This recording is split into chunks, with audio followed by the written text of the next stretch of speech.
everyone. Thanks so much for joining us today. My name is Debbie and I'm on the creative design team at Sizzix, and everybody loves a cupcake, and who wouldn't love a gift in this little cupcake box? I'm going to walk you through all the tips that you need to do to create this, whether you're going to frost it with strawberry frosting, chocolate frosting, any simple buttercream, anything tasty. Who wouldn't love this? Whether you're putting little treats inside, jewelry inside, everybody loves this, and it's somebody's birthday somewhere. So I'm going to go ahead and switch to the overhead camera and walk you through all the steps to create this adorable box. I love the name of the die set for this cute cupcake. Fabulous Cupcake Box by Debbie Potter. I mean, can't get any better than that, right? So all the pieces that you see here are all created with this die set. And guess what? It's only 2 dies in this set. Now you will need the plus machine because it's a little bit larger than our 6-inch machine that has the 6-inch opening.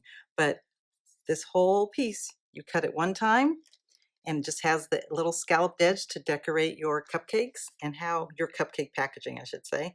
And how cute is that?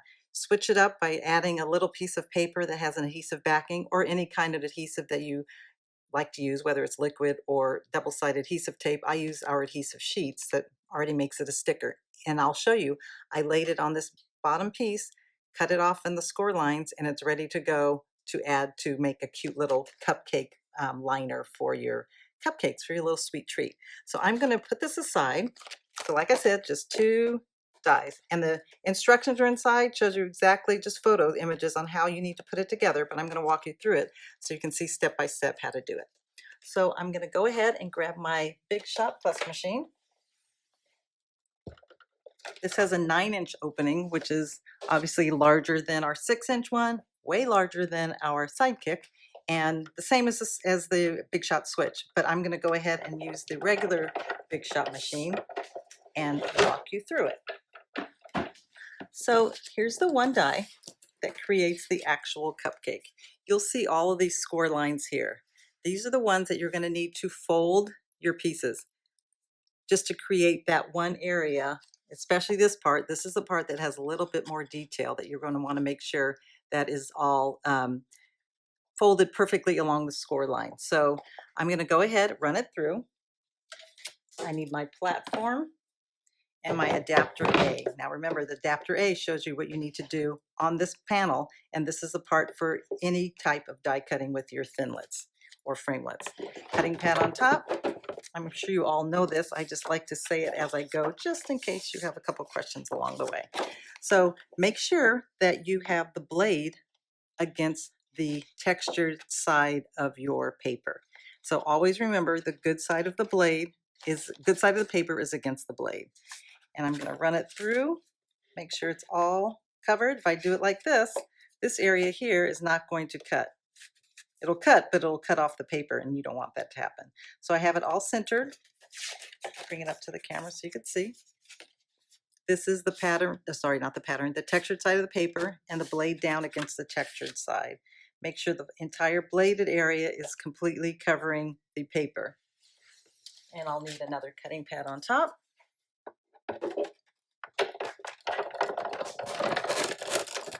Now you hear a lot of crackling. That doesn't mean anything's being ruined. It's just letting you know that the blade is hitting your cutting pads and going through the actual cardstock.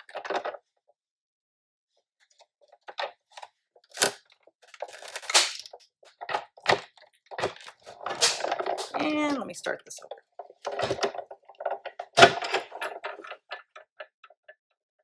James, if you could edit that part, that would be great, or add it to the bloopers.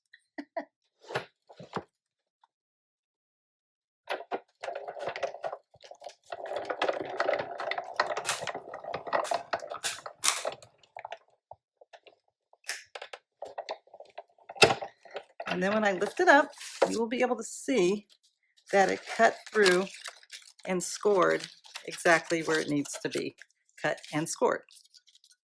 And take that out.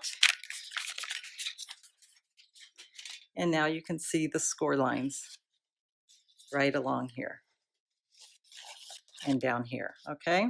So now I'm going to move my machine aside. Actually, what I'm going to do first is I'm going to cut all the other pieces so we can have it all ready to go. So like I said, if I wanted to do the pattern cupcake liner, I'm going to choose a cardstock pattern or solid that I like, and I'm going to put an adhesive backing. I like to use adhesive backing because once it's cut, it's already a sticker, so I don't have to worry about that. Or I could use a glue stick, a good glue stick that'll make sure it'll adhere down, because when it's folded along the score lines and going against your actual cupcake, you want to make sure that it adheres well. Okay, so I'm going to first, you want to pop out these, even though I don't need them right now for this particular part. I just like to make sure when I start again that I have a clean die set. So using my die pick and the poke holes, these come out perfectly. You could actually save these if you do them in multiple colors. And how cute would they be? Oops, for sprinkles on your cupcake. That's another fun idea. Darn it, I should have thought of that sooner. Okay, so next I'm going to do, like I said before, I want to lay the good side of the paper against the bladed area. The bladed area that I want to do is the lower half, not this part, the lower half. This would be my cupcake liner paper, the part that you put in your little muffin tin. All right, I'm going to do blade side up. It doesn't matter on this machine, only because I want to make sure my whole area is covered, and it is. So let me go ahead and run that through.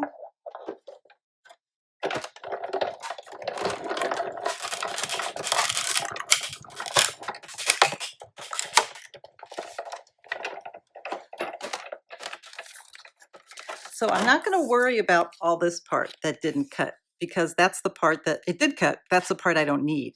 I'm going to go ahead and cut it on the score lines. But before I do that part, I'm going to do a couple more cuts, and I'm going to do them at the same time because I still have a good area of my workspace to be able to cut. So I want to do my little scalloped edge that kind of finishes off the cupcake liner, and I'm going to cut this. I already have one cut, so I don't have to run it through twice, because you need two for your cupcake to go all the way around it. So I'm going to do one here, and I also want to add another color to my hearts that are at the top. Now, since these are going to be a mirror image, they're going to be back to back. So I'm going to lay a piece of red cardstock, crimson red from our festive die set, and I'm going to lay that on there. Make sure this is not going to be hitting anything. Let me move this over. Just save time so I can do them both at the same time, hopefully. Okay, so the good side of the paper is going to be on the heart like that. Now, you want to remember that you're going to be doing the other heart back to back. So one of them has to be the opposite. So I'm going to do the good side of the paper against the heart blade, and the wrong side of the paper on this one against the heart blade, because they're going to be mirror image and you want to make sure they match up. So those are ready to go. And let me go ahead and run this through the machine. That one shifted a little bit because of the static, so I'll move that back on there. Okay.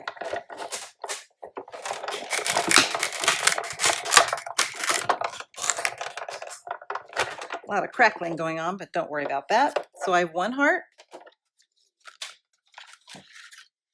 I got the other heart. I'm going to trim around those because I don't need that other area at the base. So they both have the adhesive sheet on the back, so they'll be ready to adhere down. And then I also have my scalloped edge. Let me take my die pick, because this one just got a little stuck in there. Doesn't ruin the material, and that is ready to go. Now let me put my machine aside because I'm done with this. And now let me show you how to get this all fun and ready to go.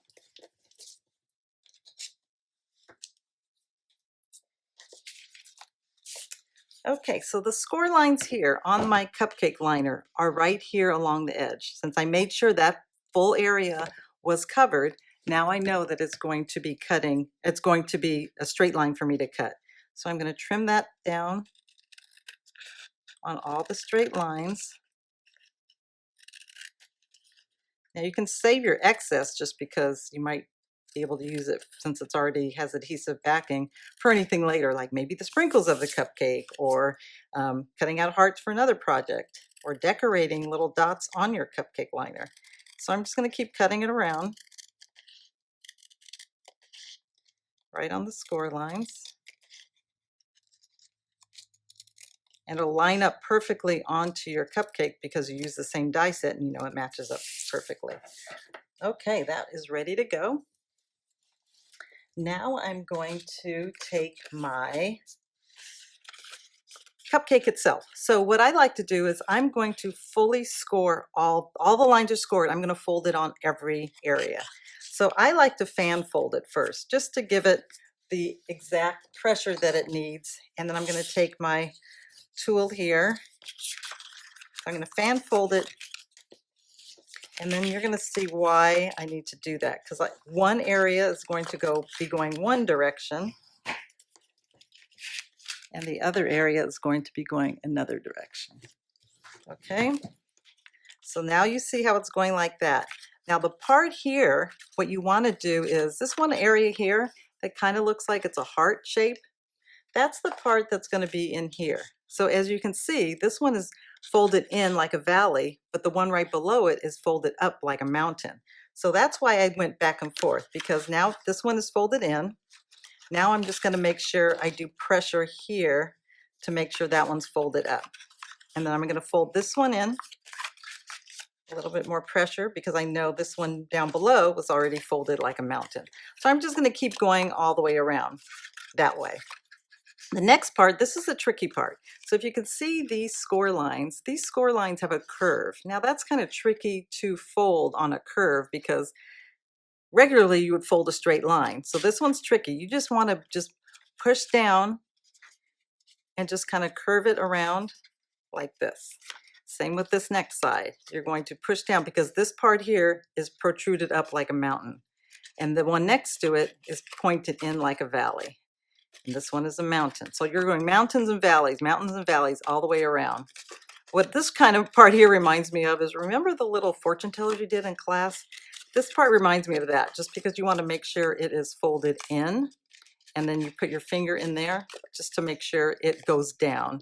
And the same with this side here. This one goes in, and then you want to bring this one like that, and the one next to it. It just kind of goes along with it as you go. And you'll see it when you're trying to assemble yours, you'll see how it just kind of folds into place as you go. Because of the pressure of the machine, on the Plus machine, whether you're using the Big Shot switch or whether you're using the Big Shot Plus manual one, the pressure is a lot more. So it's perfect for dies like this that have a lot of score lines. So remember, this part here in the center goes in.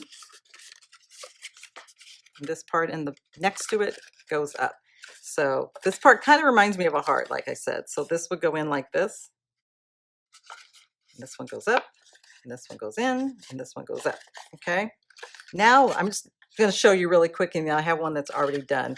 Now you want to just fold down all of these other score lines. These are easy just because they're scored perfectly, and they are also a straight line. You don't have to worry about pressing your finger in for you to make sure that it is a rounded score line. The straight lines are obviously a lot easier.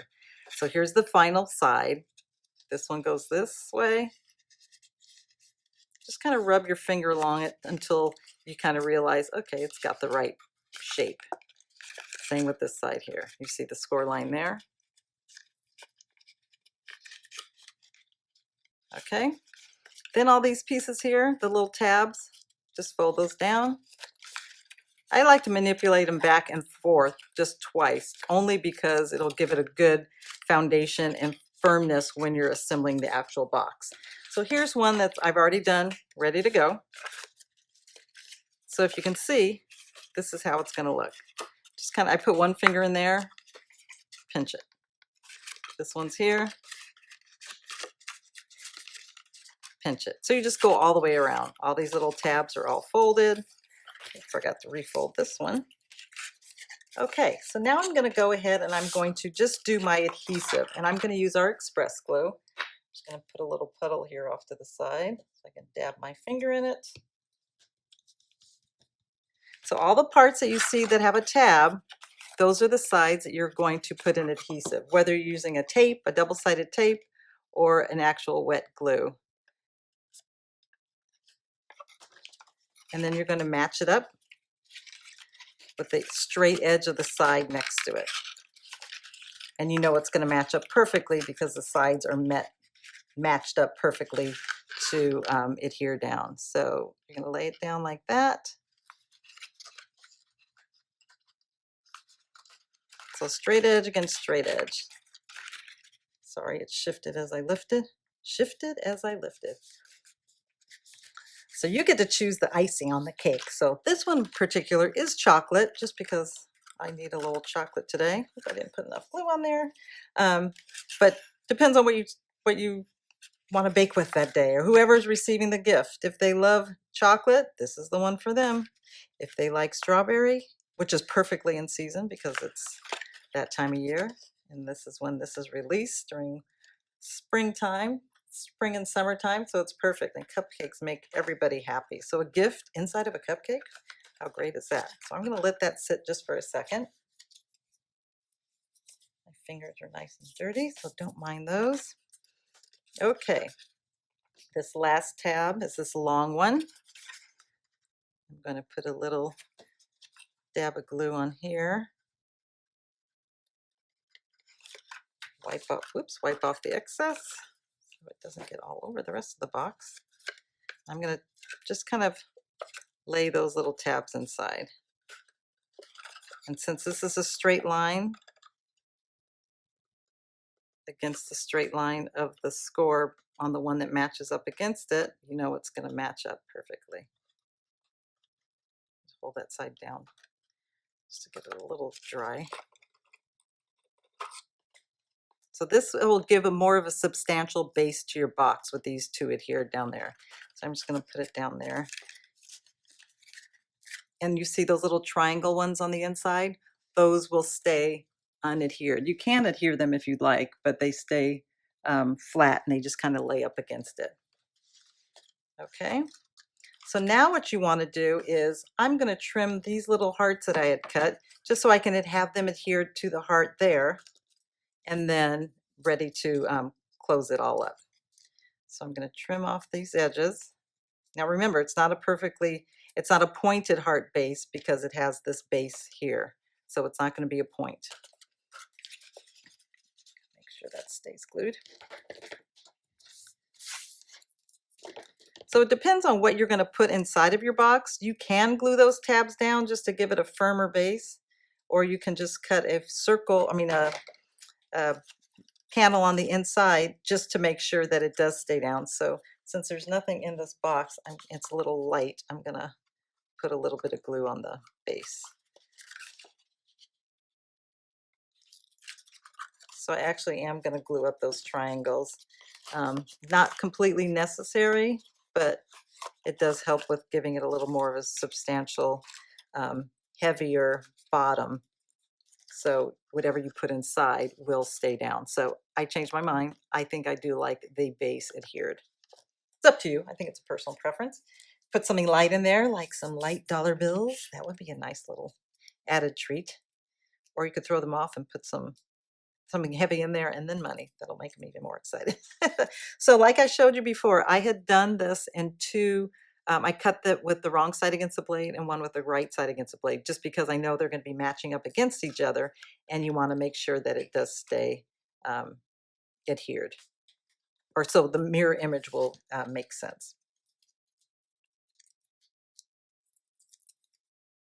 So now you want to make sure that these little slits are going right into the hearts. So you're going to put the two hearts together like this because you want them to thread through these slits at the same time. So two hearts, I like to grab the one on the left first and thread both of the heart lobes through. Now the one on the right. And be mindful as you're doing it. You want to make sure that these are staying as they should as they're going through. Okay, now I'm going to go ahead and thread this here through there like that.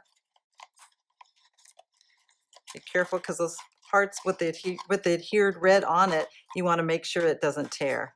And now for the last one.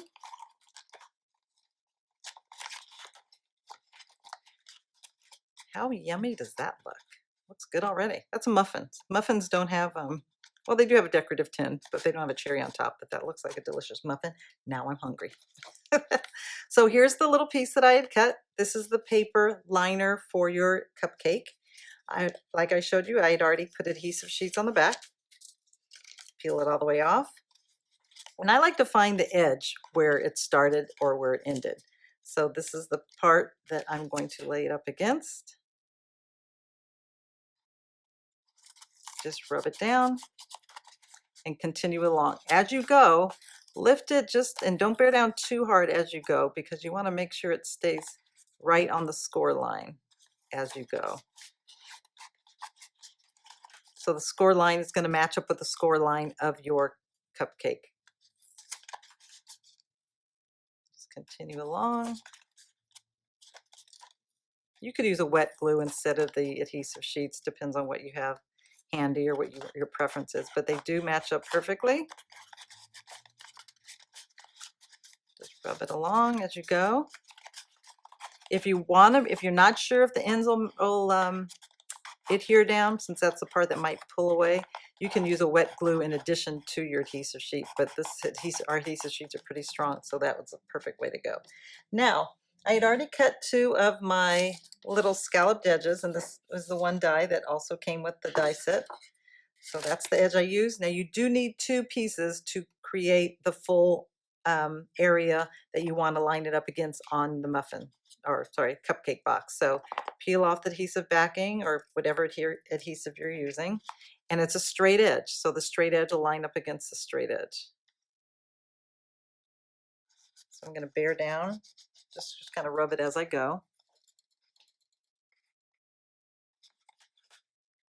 And keep going all the way around. Lift it a little bit if you think you went off the edge a tad, like I just did.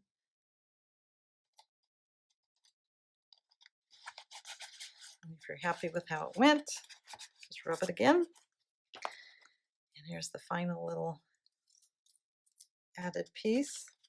Find my edge. And then I'm just going to match it up against there.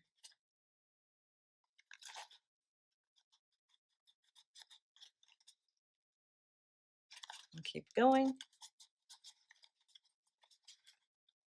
This is a little box of folded sweetness that you are going to fill with somebody's favorite treat. How adorable is this? Now I'm hungry. I'm going to run off to the bakery.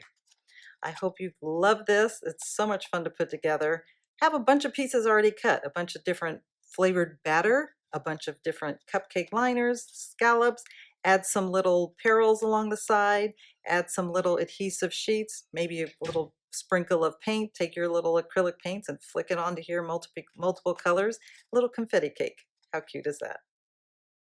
No need to preheat your oven with this one. How adorable is that? I hope I've inspired you to run out and get your cupcake box die set. The possibilities are endless. Everybody loves something handmade, and a cupcake box homemade with love and filled with sweet delights. I'm sure whoever receives it is going to be thrilled beyond belief. Thanks so much for joining us, and we'll see you again next time.